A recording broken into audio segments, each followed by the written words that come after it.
வணக்கம். போஸ்டர்ஸ் எட்கேர் வழங்கும் தமிழ்நாடு 360க்கு உங்களை வரவேற்பது நான் ராம்குமார். தமிழகத்தில் உள்ள அனைத்து மாவட்ட நிகழ்வுகளையும் விரிவாக பார்ப்பதற்கு முன் தலைப்புச் செய்திகளை பார்க்கலாம். சிறுமுகை அருகே குடிநீர் நிறம் மாறி வருவதால் பொதுமக்கள் அதிர்ச்சி.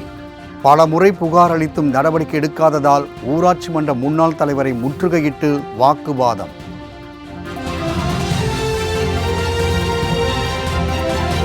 கோவையில் கான்கிரீட் சாலை பெயர்ந்து கிடப்பதால் வாகன ஓட்டிகள் அவஸ்தை. தரமான சாலை அமைத்து தர பொதுமக்கள் வலியுறுத்த.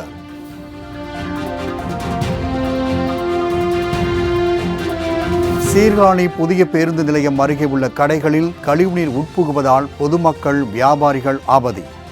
கழிவுநீர் கால்வாயை முறையாக தூர்வார கோரிக்கை.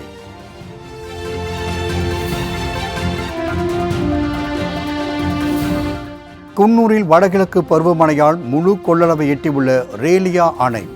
அடுத்த 3 மாதங்களுக்கு குடிநீர் தட்டுப்பாடு இருக்காது என நகராட்சி அதிகாரிகள் தகவல்.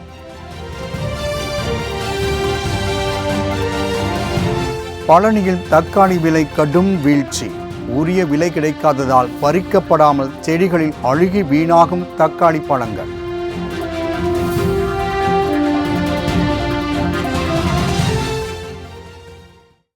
சிறுமுகை அருகே குடிநீர் நிறமாறி வருவதால் ஆத்திரமடைந்த பொதுமக்கள் ஊராட்சி மன்ற முன்னாள் தலைவரை முற்றுகையிட்டு வாக்குவாதத்தில் ஈடுபட்டனர். கோவை மாவட்டம் சிறுமுகை அருகே இலுப்பநத்தம் ஊராட்சிக்குட்பட்ட வையாளிப்பாளையம், திம்மனூர், பாறையூர் உள்ளிட்ட பகுதிகளுக்கு சுத்திகரிக்கப்பட்ட குடிநீர் விநியோகம் செய்யப்பட்டு வருகிறது. ஆனால் இந்த நீர் நிறம் மாறி வருவதாகவும் துர்நாற்றம் வீசுவதாகவும் அப்பகுதி மக்கள் புகார் தெரிவிக்கின்றனர். இந்நீரை பருகுவதால் வயிற்று வலி, சளி, காய்ச்சல் உள்ளிட்ட உடல் உபாதைகள் ஏற்படுவதாகவும் குற்றம் சாட்டுகின்றனர். மேலும் இதுகுறித்து பலமுறை மனு அளித்தும் நடவடிக்கை எடுக்காத நிலையில் அப்பகுதிக்கு வந்த முன்னாள் ஊராட்சி மன்ற தலைவர் ரங்கசாமியை முற்றுகையிட்ட அப்பகுதி மக்கள் கடும் வாக்குவாதத்தில் ஈடுபட்டனர். தங்கள் பகுதியில் இருக்கும் ஆழ்துளை கிணற்று நீரை சுத்திகரிக்க முறையான ஏற்பாடு செய்ய வேண்டும் என்றும் வலியுறுத்தினர். இச்சம்பவம் அப்பகுதியில் பரபரப்பை ஏற்படுத்தியது. எங்களுக்கு பவானி ஆற்றிலிருந்து குடிக்கிறதுக்கு கொடுக்குற தண்ணி, அரசாங்கத்தில் கொடுக்குற தண்ணி இப்போ ஒரு சமீப காலமாக ரொம்ப சாக்கடை கலந்த தண்ணியாக வந்துட்டு இருக்குதுங்கண்ணா. இதை குடிக்கிறதுனால குழந்தைகளுக்கு ஆஸ்துமா, பெரியவங்களுக்கு ஆஸ்துமா, இந்த மாதிரி நிறைய சம்மந்தப்பட்ட குரல் சம்மந்தப்பட்ட நிறைய வியாதிகள் வருதுங்கண்ணா. இதை நாங்கள் போன டைம் எதிர்த்து கேட்கும்போது, போராட்டம் பண்ணி கேட்கும்போது எங்களுக்கு இதை எதிர்த்து வேற ஏதாவது குடிநீர் ஏற்பாடு பண்ணி தரான்னு சொல்லி சொன்னாங்க. இது வரைக்கும் எங்களுக்கு எந்த ஏற்பாடும் பண்ணி தரலைங்கண்ணா. இதுக்கு மேலேயும் எங்களுக்கு இந்த தண்ணியை மாற்றி எங்களுக்கு வேற தண்ணி ஏதாவது ஏற்பாடு பண்ணி குடிக்கிற அளவுக்கு கொடுக்க முடியாமல் சூழ்நிலை வந்துச்சுன்னா நாங்கள் எல்லா ஊர் மக்களும் திரண்டு எங்களுக்கு தேவையான போராட்டங்களை பண்ணி நாங்கள் அரசாங்கத்தை போராட்டம் பண்ணுவோம்ண்ணா. கோவையில் தெருக்குழாயிலிருந்து வெளியேறி வரும் நீரால் கான்கிரீட் சாலை சேதமடைந்து வருவதாக அப்பகுதி மக்கள் புகார் தெரிவிக்கின்றனர். கோவை சிவானந்தா காலனி, ரத்தினபுரி பகுதியில் உள்ள பொம்மியம்மாள் வீதி மழைக்காலங்களில் கழிவுநீர் தேங்கி வீடுகளுக்குள் புகுந்து பல்வேறு பாதிப்புகளை ஏற்படுத்தி வந்த நிலையில் பொதுமக்களின் கோரிக்கையை ஏற்று அப்பகுதியில் கான்கிரீட் சாலை அமைக்கப்பட்டது. ஆனால் அச்சாலை தரமற்று இருப்பதாக அப்பகுதி மக்கள் புகார் தெரிவிக்கின்றனர். அத்துடன் சாலையில் அமைக்கப்பட்டுள்ள குழாய்களிலிருந்து தண்ணீர் வெளியேறி வருவதால் இந்நீர் தேங்கி நிற்பதால் கான்கிரீட் சாலை சேதமடைந்து வருவதோடு தண்ணீர் தேங்கி நிற்பதால் கொசுக்கள் உற்பத்தியாகி தொற்றுநோய் பரவும் நிலையும் ஏற்பட்டுள்ளது. எனவே நீர் வெளியேறுவதை தடுத்து கான்கிரீட் சாலையை தரமானதாக அமைத்து தர வேண்டும் என்று அப்பகுதி மக்கள் கோரிக்கை விடுத்துள்ளனர்.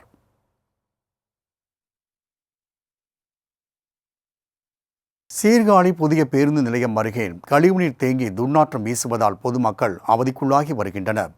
மயிலாடுதுறை மாவட்டம் சீர்காழி புதிய பேருந்து நிலையம் அருகே உணவகம், மருந்தகம், தேநீர் கடை உள்ளிட்ட பல்வேறு கடைகள் செயல்பட்டு வருகின்றன. இப்பகுதியில் உள்ள கழிவுநீர் கால்வாய் முற்றிலுமாக தூர்ந்து போய் கிடப்பதால் இக்கடைகள் மற்றும் உணவகங்களிலிருந்து வெளியேறும் கழிவு நீர் கால்வாயில் செல்லாமல் கடைகளுக்குள்ளேயே உட்புகுந்து வருகிறது. இதனால் அப்பகுதியில் யாரும் அமர்ந்து சாப்பிட முடியாத நிலை ஏற்பட்டுள்ளது. மேலும் அதிக அளவில் துர்நாற்றம் வீசுவதால் அவ்வழியை பொதுமக்கள் செல்ல முடியாத நிலையும் ஏற்பட்டுள்ளது. இதுகுறித்து நகராட்சி ஆணையரிடம் புகார் அளித்தும் நடவடிக்கை எடுக்காததால் அப்பகுதி மக்கள் மற்றும் வியாபாரிகள் சிரமத்தை சந்தித்து வருகின்றனர். எனவே கழிவுநீரை உடனடியாக அகற்றி பாதுகாப்பான சூழலை உருவாக்க வேண்டும் என அப்பகுதி மக்கள் கோரிக்கை விடுத்துள்ளனர்.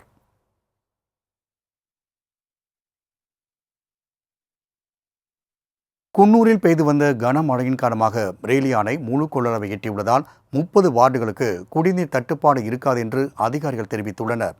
நீலகிரி மாவட்டம் குன்னூர் நகராட்சி நிர்வாகத்தின் கீழ் உள்ள 30 வார்டுகளுக்கும் குடிநீர் வழங்கும் முக்கிய ஆதாரமாக விளங்கி வருவது ரேலி அணை. குன்னூரில் இருந்து சுமார் 10 கிலோமீட்டர் தொலைவில் பந்துமை என்ற பகுதியில் அமைந்துள்ள இந்த அணை ஆங்கிலேயர் காலத்தில் கட்டப்பட்ட அணையாகும்.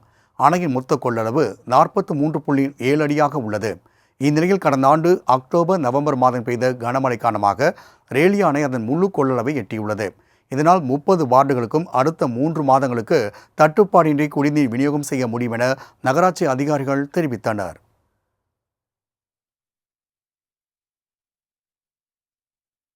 சீர்காழி அருகே மீன் மார்க்கெட்டில் பேரூராட்சி அலுவலர்கள் மேற்கொண்ட ஆய்வில் 200 கிலோ கெட்டுப்போன மீன்கள் கண்டுபிடிக்கப்பட்டு பறிமுதல் செய்யப்பட்டன. மயிலாடுதுறை மாவட்டம் சீர்காழி அருகே வைத்தீஸ்வரன் கோவில் பேரூராட்சிக்குட்பட்ட மீன் மார்க்கெட் செயல்பட்டு வருகிறது. இங்கு 5க்கும் மேற்பட்ட கடைகளில் நாட்டு மீன்களும் கடல் மீன்களும் விற்பனை செய்யப்பட்டு வருகின்றன.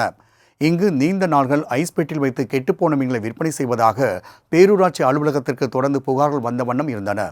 இந்நிலையில் புகாரின் பேரில் பேரூராட்சி அதிகாரிகள் மீன் மார்க்கெட்டில் திடீர் ஆய்வு மேற்கொண்டனர். அப்போது கெட்டுப்போன நிலையில் இருந்த 200 கிலோ மீன்களை பறிமுதல் செய்து டிராக்டரில் ஏற்றிய அதிகாரிகள் தொடர்ந்து இதுபோன்ற செயலில் ஈடுபட்டால் உரிமம் ரத்து செய்யப்படும் என்று எச்சரிக்கை விடுத்தனர். அத்துடன் உணவு பாதுகாப்புத்துறை அதிகாரிகள் உரிய முறையில் ஆய்வு மேற்கொள்வதில்லை என்று பேரூராட்சி அதிகாரிகள் புகார் தெரிவித்தனர்.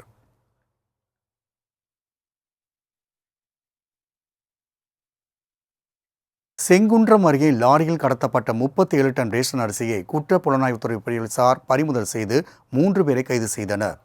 திருவள்ளூர் மாவட்டம் பாடியநல்லூர் அருகே ரேஷன் அரிசி கடத்தப்படுவதாக குற்ற புலனாய்வு பிரிவு போலீசாருக்கு தகவல் கிடைத்தது. அதன் அடிப்படையில் அவர்கள் சீருடை இல்லாமல் கண்காணிப்பு பணியில் ஈடுபட்டனர். அப்போது கிடங்கில் இருந்து லாரியில் ஏற்றப்பட்ட 37 டன் ரேஷன் அரிசியை கையும் களவுமாக பறிமுதல் செய்தனர். இது தொடர்பாக லாரி ஓட்டுநர் மணிகண்டன் உட்பட 3 பேரை கைது செய்த குற்ற புலனாய்வு பிரிவு போலீசார் விசாரணையில் ரேஷன் கடை அரிசியை பொதுமக்களிடமிருந்து பெற்று ஆந்திராவுக்கு கடத்தியதையும் அறிந்து கொண்டனர். மேட்டுப்பாளையத்தில் ஊட்டிக்கு கோடைகால சிறப்பு மலை ரயில் இயக்கப்படும் என்று ரயில்வே நிர்வாகம் அறிவித்துள்ளது. கோவை மாவட்டம் மேட்டுப்பாளையத்தில் இருந்து ஊட்டிக்கு தினசரி நீலகிரி மலை ரயில் இயக்கப்பட்டு வருகிறது. யுனெஸ்கோ அந்தஸ்து பெற்ற நூற்றாண்டு பழமையான இந்த மலை ரயிலில் பயணம் செய்ய உள்நாட்டு பயணிகள் மட்டுமின்றி வெளிநாட்டு சுற்றுலா பயணிகளும் அதிக ஆர்வம் காட்டுவது வழக்கம். இந்நிலையில் கோடைகால விடுமுறையை ஒட்டி சுற்றுலா பயணிகளின் வசதிக்காக மேட்டுப்பாளையம் ஊட்டி இடையே சிறப்பு மலை ரயில் இயக்கப்படும் என சேலம் ரயில்வே கோட்ட நிர்வாகம் அறிவித்துள்ளது. இந்த ரயில் சேவை வரும் 28ஆம் தேதி முதல் ஜூலை 6ஆம் தேதி வரை இயக்கப்படும் என்றும் வெள்ளி மற்றும் ஞாயிற்றுக்கிழமை என வாரத்தில் 2 நாட்களுக்கு இயக்கப்படும் என்றும் தெரிவிக்கப்பட்டுள்ளது. இதனால் சுற்றுலா பயணிகள் மகிழ்ச்சி அடைந்துள்ளனர்.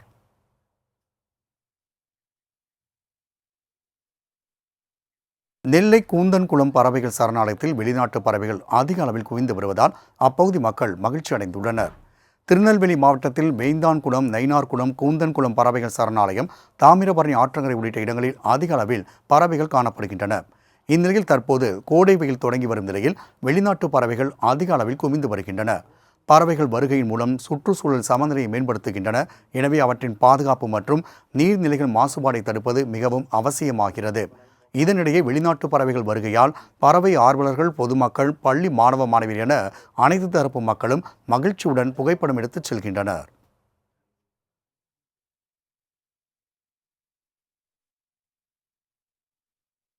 ஆண்டிப்பட்டியில் தனியார் பொறியியல் கல்லூரியில் நடைபெற்ற கலை விழா நிகழ்ச்சி மாணவர்களின் ஆட்டம் பாட்டத்துடன் களை கட்டியது. தேனி மாவட்டம் ஆண்டிப்பட்டி அருகே தீமராச நாயக்கனூரில் அமைந்துள்ள தனியார் பொறியியல் கல்லூரியில் கல்லூரிகளுக்கு இடையிலான கலை விழா நிகழ்ச்சி நடைபெற்றது. இந்நிகழ்ச்சியில் தேனி, மதுரை, திண்டுக்கல், விருதுநகர் உள்ளிட்ட 4 மாவட்டங்களைச் சேர்ந்த 800க்கும் மேற்பட்ட மாணவ மாணவிகள் பங்கேற்றனர். இந்நிகழ்ச்சியில் குழு நடனம், பாட்டுப் போட்டி, ஊமை நாடகம், தொழில்திறன் வினாடி வினா உள்ளிட்ட பல்வேறு போட்டிகள் நடத்தப்பட்டன. அத்துடன் மாணவிகள் சுவாமி வேடமணிந்து ஆடிய நடனம் பார்வையாளர்களை வெகுவாக கவர்ந்தது. போட்டியில் வெற்றி பெற்றவர்களுக்கு பரிசுகள் வழங்கப்பட்டன. மாணவ மாணவியரின் ஆட்டம் பாட்டம் கொண்டாட்டத்தோடு விழா களை கட்டியது.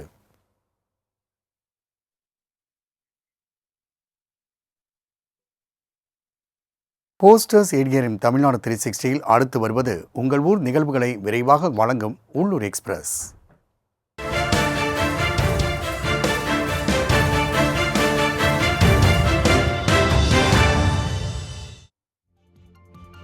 புதுக்கோட்டை மாவட்டம் அறந்தாங்கி அருகே அமைந்துள்ள வீரமாகாளியம்மன் கோவிலில் மழை வேண்டியும் விவசாயம் செழிக்கவும் வேண்டி மது எடுக்கும் திருவிழா நடைபெற்றது. இதில் புதிதாக முளைவிட்ட தென்னம்பாளையை வெட்டி அதில் நெல் நிரப்பிய குடத்தின் மீது வைத்து குடத்தை ஊர்வலமாக கொண்டு சென்றனர். பின்னர் கோவில் வளாகத்தில் நெல்லை கூட்டி வழிபாடு செய்தனர். இவ்வூர்வலத்தின் போது பாரம்பரிய முறைப்படி பெண்கள் கும்மி அடித்தும் குலவையிட்டும் உற்சாகமாக அம்மனை தரிசித்தனர். நாகையில் இருசக்கர வாகனம் பழுது நீக்கும் மெக்கானிக் சங்கம் சார்பாக தலைக்கவசம் அணிவதன் அவசியம் குறித்த விழிப்புணர்வு பேரணி நடைபெற்றது. பேரணியினை வட்டார போக்குவரத்து ஆய்வாளர் பிரபு கொடியசைத்து தொடங்கி வைத்தார். புத்தூர் ரவுண்டானாவில் தொடங்கிய இப்பேரணி புதிய பேருந்து நிலையத்தில் வெளிப்பாளையம் பப்ளிக் ஆபீஸ் ரோடு கடைத்தெரு உள்ளிட்ட முக்கிய வீதிகள் வழியாக 3 கிலோமீட்டர் தூரம் சென்று அவுரி திடலில் நிறைவடைந்தது. பேரணியில் தலைக்கவசம் அணிந்து வந்த விழிப்புணர்வு ஏற்படுத்தினர். மது அருந்திவிட்டு வாகனம் ஓட்டக்கூடாது உள்ளிட்டவை குறித்தும் விழிப்புணர்வு ஏற்படுத்தும் வகையில் அவர்கள் முழக்கங்களை எழுப்பினர். நாகை இருசக்கர வாகன தழுத்த நீக்குவோர் நலசங்கம் மற்றும் டிஸ்ட்ரிக்ட் சாட்டியட் ஹெல்மெட்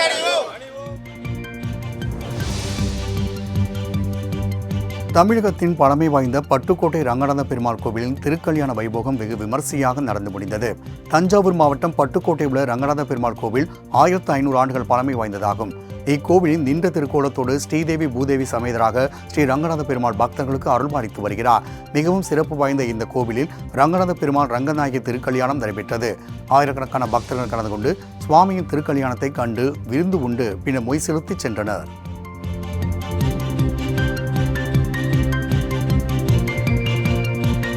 கும்பகோணம் அருகே பழமை வாய்ந்த பகவத் விநாயகருக்கு நவகிரக திருவாட்சி சாற்றும் நிகழ்ச்சி நடைபெற்றது. தஞ்சாவூர் மாவட்டம் கும்பகோணம் விஜயேந்திர மடத்தை சேர்ந்த பக்தர் ஒருவர் 2 லட்சம் ரூபாய் மதிப்பில் பகவத் விநாயகருக்கு வெள்ளியினால் ஆன நவகிரக வேலைப்பாடுகளோடு கூடிய திருவாட்சி செய்திருந்தார்.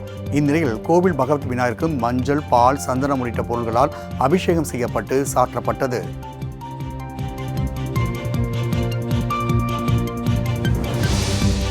ராமநாதபுரத்தில் வீடுகளை இடித்து புதிய மேம்பாலம் அமைக்க எதிர்ப்பு தெரிவித்து கிராம மக்கள் மாவட்ட ஆட்சியர் அலுவலகத்தில் காத்திருப்பு போராட்டத்தில் ஈடுபட்டனர். சேவூர் கிராமத்தில் 500க்கும் மேற்பட்ட குடும்பங்கள் வசித்து வருகின்றனர். வைகை ஆற்றின் நடுவே புதிய மேம்பாலம் அமைக்க இக்கிராமத்தில் உள்ள 50க்கும் மேற்பட்ட வீடுகளை இடிக்க அதிகாரிகள் முடிவு செய்துள்ளனர். இதனால் ஆட்சியர் அலுவலகத்தில் காத்திருப்பு போராட்டத்தில் ஈடுபட்ட சேவூர் கிராம மக்கள் மேம்பால திட்டத்தை மாற்று வழியில் செயல்படுத்துமாறு தமிழ்நாடு அரசுக்கு கோரிக்கை விடுத்துள்ளனர்.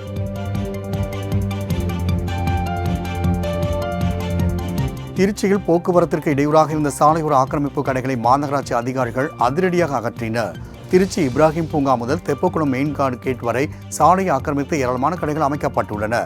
இதனால் போக்குவரத்து பாதிக்கப்பட்டதைத் தொடர்ந்து மாநகராட்சி அதிகாரிகள் ஜேசிபி இயந்திரம் மூலமாக 30க்கும் மேற்பட்ட கடைகளை அகற்றினர்.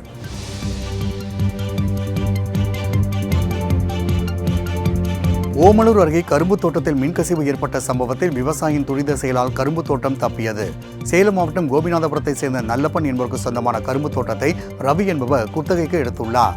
இந்நிலையில் பலத்த காற்றின் காரணமாக மின்கம்பி அறுந்து மின்கசிவு ஏற்பட்டதால் கரும்பு தோட்டம் தீப்பிடித்தது. இதை கண்ட விவசாயி அவசர நடவடிக்கையில் இறங்கி தீ விபத்தை சாமர்த்தியமாக தடுத்தார். இதன் மூலம் 5 ஏக்கர் கரும்பு தோட்டம் தீ விபத்திலிருந்து தப்பியது. இதனிடையே பழுதடைந்த மின்கம்பிகளை அகற்றி புதிய மின்கம்பிகள் அகற்றுமாறு அப்பகுதி விவசாயிகள் கோரிக்கை விடுத்தனர். தேயிலை தூள் விற்பனையில் குன்னூரில் கடந்த வாரத்தை விட இவ்வாண்டு 18.75 கோடி வருமானம் அதிகரித்துள்ளதாக தேயிலை ஏல மையங்கள் தெரிவித்துள்ளன. தென்னிந்தியாவில் 4 தேயிலை தூள் ஏல மையங்கள் உள்ளன. இதில் நீலகிரி மாவட்டம் குன்னூரில் உள்ள CCTA ஏல மையத்திற்கு இலை ரகம், டஸ்ட் ரகம் என மொத்தம் 16.7 லட்சம் கிலோ தேயிலை தூள் விற்பனைக்கு வந்தது. இதில் 14.55 லட்சம் கிலோ விற்பனையானது. இதில் சராசரியாக கிலோ ஒன்றுக்கு 119.86 பைசா விலை கிடைத்தது. இதேபோல் கூட்டுறவு தொழிற்சாலை தயாரிக்கப்படும் தேயிலை தூள்கள் விற்பனையில் தனியாரை விட 5 லட்சம் ரூபாய் வருமானம் அதிகரித்துள்ளது குறிப்பிடத்தக்கது.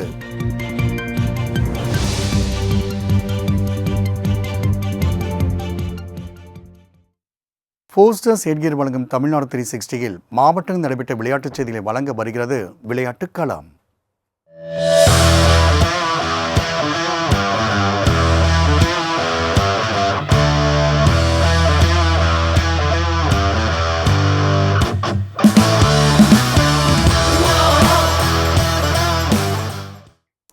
விருத்தாச்சலத்தில் தனியார் பள்ளி மாணவர்கள் சிலம்பம் சுற்றுவது போன்ற வடிவில் நின்று உலக சாதனை முயற்சியில் ஈடுபட்டனர். கடலூர் மாவட்டம் விருத்தாச்சலத்தில் உள்ள தனியார் பள்ளியில் வீரதீரா 2025 என்ற பெயரில் இந்த சாதனை நிகழ்ச்சி நடைபெற்றது. இதில் 500க்கும் மேற்பட்ட மாணவ மாணவியர் சிலம்பம் சுற்றும் நபரை போன்று உருவத்தை வடிவமைத்தவாறு நின்று அனைவரது கவனத்தையும் ஈர்த்தனர்.